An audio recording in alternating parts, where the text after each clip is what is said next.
So on the way into work this morning, there was accidents all over the place due to the ice, and the Suzuki Swift was skidding all over the place. I got out of it to warn some other people, fell flat on my back. Just had a message from our customer that had the Volvo estate off me. So those of you remember that one, that was the Cat N that we had in, that we repaired and sold straight away. It was a beautiful car. It was absolutely mint, only needed a bumper. Unfortunately, this has just happened, not his fault. Someone's run into him. Gutted for him, absolutely gutted. That was such a beautiful car, and unfortunately that will probably be, well, it will be the end of that car. It won't be worth repairing that. So A&K Van Service in the house. Adrian's with us again. He's got the RAV4 here. I thought while it's up on the trailer we'll have a sneaky look underneath and see what it looks like. Well, the seals look alright. There's a lot of crustiness on the rear subframe, but just all surface crust. Well, that could be. Yeah, these seals are good. Actually, oh, the whole front subframe is actually really quite good. I think just a wire brush of the rear one would tidy it up, but easier to see here. The exhaust looks a bit old and crusty, but actually. So Adrian dropped me back, and I brought the Corsa back, the 2013 Corsa we looked at, where it needs all the bumpers fixing. Actually, to be fair, I did a sneaky fix. If you remember from my video, the bumper was sticking out here. And I did a sneaky fix actually in the car park on that. I got my car keys in and levered the clips up because they were bent behind the actual clip. Once I did that and gave it a thump, went back into line quite nicely there. So it's only the front one I've got to sort out here. There's a little bit of a panel gap there. Again, it looks like it's sitting beneath the clip possibly, but I've got to replace one of those. But I think I might need to get this bumper off to fix this. I'm saying because, excuse the truck, I don't think there's a margin in this one for me to outsource paint, because I think I'm probably looking £300-400 on paint, depending on what they've got. I think the thing for me to do is clean this all up, machine polish it all, and see how much of these sort of marks come out. I mean, that's definitely going to need painting, but I think a few of the marks will come out. See how I get away with the MOT. If there's enough margin, then possibly outsource and get it done. But I think, yeah, we need to count our pennies on this one, because there's so many courses about, you never get top money for them. Now, I have actually spoken to our subscriber who unfortunately had the accident with the Volvo this morning. He's quite rightly gutted, and believe it or not, I didn't mention this earlier, but I actually had to turn around and go back this morning on the way to the gym because of an accident, not knowing it was my customer that had the accident. Went all through the back lanes, got to a slope in the Suzuki Swift where the cars in front of me couldn't get up it, and I couldn't either because it was covered in ice. In the end, I managed to get one wheel in the gully and one wheel in the centre and get the Suzuki Swift up. But as I got out to tell the people behind me what to do, I went flat on my back. I was wearing my deadlifting shoes, which have got absolutely no sole on them at all. It's totally flat, totally level. Forgot that. Stepped out of the car, onto the ground, and whoosh, went right flat on my back. So I think I'll be feeling that in the morning. Luckily, I didn't clout my head. So anyway, he said, look, they're only going to be limited time with a loan car. I want something to run around. He's been looking for an automatic 4x4 for a while actually, but wants something newer than the RAV4. And I said, well, based on how popular the RAV4s are, you would have the option of buying this and then potentially reselling it again quite quickly if you wanted to get out of it and get into something different. Give him a couple of options on sort of level of preps. So he wants to come and have a look at this tomorrow, so I'm going to drive this home and back tonight and make sure it's okay. Because obviously I'd take it for a test drive, but until you're taking it for a prolonged one, you don't really know. So we'll go for a little run home in this tonight, see how we get on with that, and then he'll pop over tomorrow. Now, unfortunately, we've had a call from another previous customer today. I don't know how many of you remember this one. We sold a red Seat Ibiza from the unit to a lady. She's called up, and unfortunately her car has also been written off, and she's arranged to come and look at the Peugeot tomorrow, which means I need to get in here first thing in the morning, because it's freezing cold and getting dark now. First thing in the morning, get this cleaned up, so she can. So I need to clean that, and then I need to clean that. So that'll probably only get an exterior clean, because the interior is quite tidy, and I've got to focus my energy on getting this one cleaned up. I've also got a new stereo on the way for this one. I tried out that one with Brooke, didn't I? Which was no good. I've returned that and ordered an actual whole unit with a touchscreen on it, and Apple Play, and a sat nav and all that kind of stuff. It cost me about £150. I'll get the VAT back off it, so a bit less than that. I just think it'll be the simplest solution for this. Well, I say that because it hasn't arrived yet and we don't know if it's going to fit well, but it'll be the simplest solution. for the sat-nav screen not working. You read online all the time about these Peugeot ones. I was doing a bit of research on it, having to go back in and be reprogrammed all the time with the latest software. So let's just do away with that and put something in that actually has more features than the screen alone. So yeah, hopefully that works out, and hopefully she likes this car. But so hopefully that works out and she likes this car, but it will mean there's an awful lot of prep that needs to go on. And as you can see, I have got an awful lot of prep. We now need to clean up the Cougar from our nice journey up with Adrian. That needs to clean up. I don't know whether I put a video yet on what journey up we did in that yet. But yeah, that one needs a clean up to go up for sale. The Corsa obviously needs its clean up and paint. That'll need its clean up. I want to obviously do the Camry paint as well, so we can get a raffle started. Now we are going to do a raffle on the Camry. You've all commented, I'm in a lot today, aren't I? Sorry about that. You've all commented you'd actually be quite interested in a raffle on this, and I think it'd be a first one good raffle to do. I think what we might do first, I've been sent some actual more diagnostics machines to test out against the Top Don. I'm thinking perhaps, comment down below again, in raffling some of those on with a super cheapy raffle, like 50p a ticket kind of job. Some of you are worried about the legalities of it. One of the reasons that I'm happy to do it now is I have been approached by a company that helps YouTubers do raffles. It's kind of a white label site that you can put your logos in, all that kind of stuff. They do all the legalities, they do the quiz questions for it. They hold the licenses for it, they manage it, they pick the winners, so I don't get involved in that. So it's all above board and makes life easier, and I thought it'd just be a fun thing to add to the channel.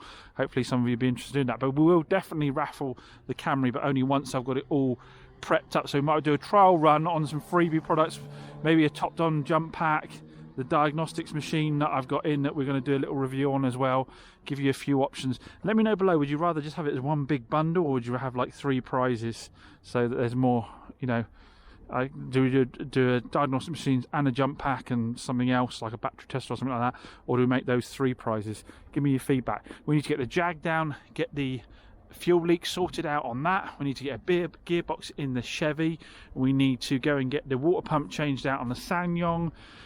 We need to just tidy up the Peugeot. That actually needs very little work, doesn't it? We need to get the little, what is this, Aguila down for its MOT. I want to get the mobile mechanic out to swap out the slave cylinder on the Fiat Coupe so we can get driving that. The 155 obviously is not my car, that's the customer's car. I don't know what they're deciding to do with that. And obviously we've still got the VW up, the parts are there, so that needs to go down and get its paint done so we can get the VW up. And I need to get back on the Micra and finish off the paintwork on that. And the MG CLK will be back any minute, so I need to decide to whether I'm going to outsource getting the paint done on that and get cracking on the paint on that myself. So as always, huge amount of work on. But hopefully enjoying all the madness and all the little updates. As always, massive thanks for all the support, for watching the channel. Please do give it a thumbs up if you're enjoying it, because it'll recommend it to other people. If you're not subscribed, please consider doing that. It costs you nothing, just recommending my videos when they come out. And don't forget to tag the little bell, because that will give you reminders every time the videos come out. Anyway, I've got lots to do. See you again soon. So unfortunately I couldn't lock the doors quick enough. He's managed to get in. Look at you got merch. I haven't even got merch like this. Look at this. Gas guy. Forget Chops Garage, follow the gas guy. Get on there. Right, so the reason Ian's come by is to show us his van, because it's actually quite interesting. Start in there, look at the door. Why haven't you got a door card then? There's a ratchet strap holding the door shut. Oh my goodness, how country is that? A ratchet strap holding his door on. Look at me electric mirror hanging down. The electric windows, look, that's the controller for it. So this is all a result of the cold weather. I'm going to try and get those pictures and insert those pictures so the guys can see what you did. Because he managed to basically spin this van twice and bang it right up. But the interesting thing about this is Ian's gone and put a claim through the insurance, haven't you? Yeah. Lloyd's Insurance. So let's have a quick look at the damage. So you've got a dented rear tailgate. That there, dent. This has gone, smashed up. The drivers, there's a few dinks and dents because I hit every panel basically because I span. Yeah, the pictures are, yeah. You can't really tell, but this came off, but I've put it back on, but it's loose. And the barrel shot out the door, believe it or not. What else? The barrel shot out the door. That's the most random damage I've ever heard of in my life. And you went up on a bank. You can see that in the pictures as well. You went up on a bank as well. Did you do any damage to the underside of it? Well, this is the funny thing. So I took your recommendation, had the crash. Yeah, what do we know about that? 360 on ice, yeah. Yeah. Dancing on ice. Took it to Mr. Steve's Yeah. for an MOT because it was due on the 4th of Jan. This was the 15th of December. Took it for an MOT on about the 21st, so 5 or 6 days later. It was driving absolutely fine. I thought I got away with it all, and it passed its MOT straight through. No Yeah. message. No damage underneath at all then from the spin. At that time, the driver's door was opening and closing properly. But what year is this van? 14 So it's a 14. with 130,000 on it, full Ford history. Right, so we know how popular vans are at the moment, don't we? Everybody's after vans. So About 8 grand. That's what they are. about 8 grand. So you've rung your insurance up Rang them up. and tell the guys, because I tell them this all the time and they don't believe it. Tell the guys what happened when you rang up the Right, insurance. so I rang them up with Lloyd's. They said, okay, fine, you want to make a claim. Why didn't you make a claim on the 15th of December when it happened? And I said, Because he's dodgy. because I thought I didn't want my premium to go up. Yeah. So I thought, let's get it sorted myself. I maybe need a driver's door, maybe need a tailgate. And I'm thinking 500 quid, I'll fix it myself. Save myself on my premiums. Rang them up because the tailgate's 1,000 quid. Yeah. I thought, no, it's too much money, and the door started not working. It wouldn't open and close. Rang them up, put the claim through. They sent me straight to the underwriter, which was, I can't remember what they were called, Cosmo or something like that. So Lloyd said, yeah, fine, no problem, Ian, you're covered. Check your driving licence, blah, blah, blah.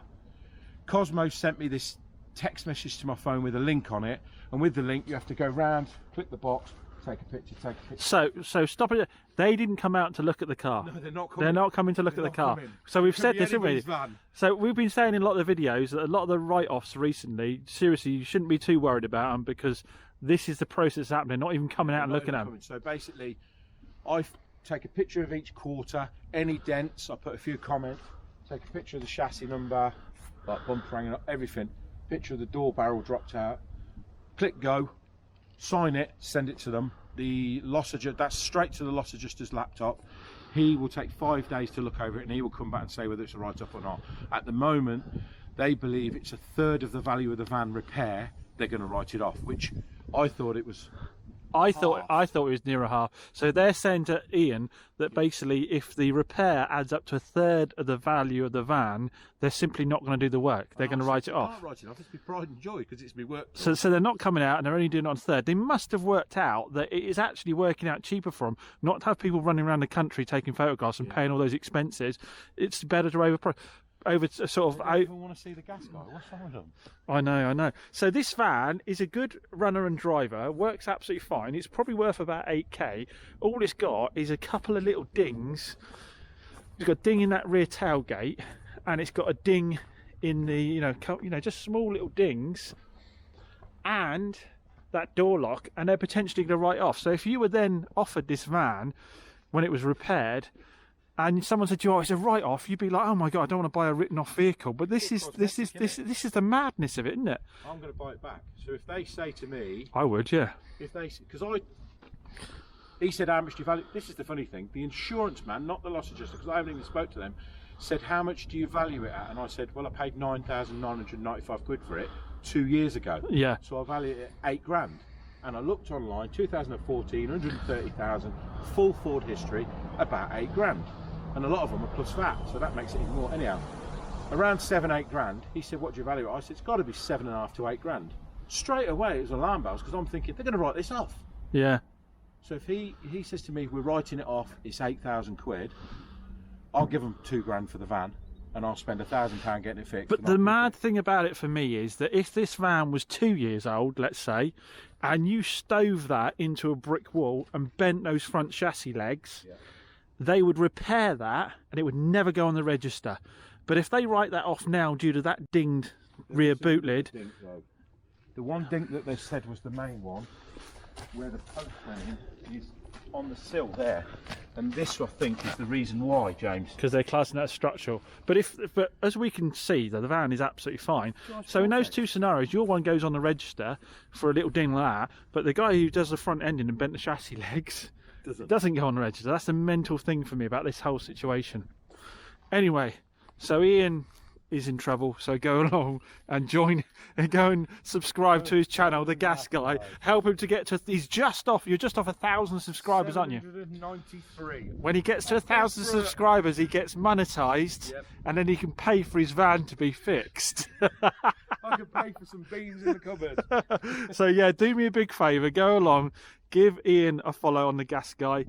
You do a few plan videos, but you do a lot about Turkey, don't you? Travelling. So if you're thinking about travelling to Turkey, he walks down the street in where's it, Hisarano? Yeah. They all know him down there. They all know him. They all feed him and all sorts. I need to get in on that act. Go in the dodgy watch shops and buy the fake Rolexes. Yeah, it's quite some interesting, entertaining stuff on there. So do me a favour, get across, give him a follow. And what? I mean, the guy's got a ratchet strap holding his door on, for goodness sake. Help him out. have Mickey Mouse cameras. I have proper ones with proper BBC camera. Look at this, he's spent more on kit than I have. Look, it's got tripod on the bottom and everything. There's a well-known saying, you know that, don't you, Ian? All the gear. No idea. There you go, mate, There you go. Gordon Bennett. Anyway, I thought I'd share that with you guys because that just blew my mind. I knew it already, but I rant on about it all the time, and I think people think I'm just trying to sell any car that I've got that's a cat car, but it's not. It's because I genuinely believe it's a load of old Trump. Tell you what, Ian, you can also be the first person to hear some big Chops Garage news. Go on then. Some massive Chops Garage news. What is it? You've got cake. I know I ate that earlier, straight after the gym. Come on then. What is it? Behind you. You sold it. I've sold it. Shut up. Literally, should we go? Stevie Wonder's bought it. Should we go and have a celebratory fry-up or something? Oh my word! I'm on a diet, but let's go. It's sold. It's sold to a subscriber's son. It is nice, isn't it? There's literally nothing wrong with that car. 36,000 miles on a 2007. It's immaculate. It came from a subscriber who had the cam belt done on it, like religious, straight away. Even with only 36,000 miles on its full service history, paintwork is mint. The thing is immaculate. I have absolutely no idea why I had a problem selling it. I really don't. It's banging news. It is banging news, isn't it? So yeah. I've had that for 5 years, isn't it? It's older than my child.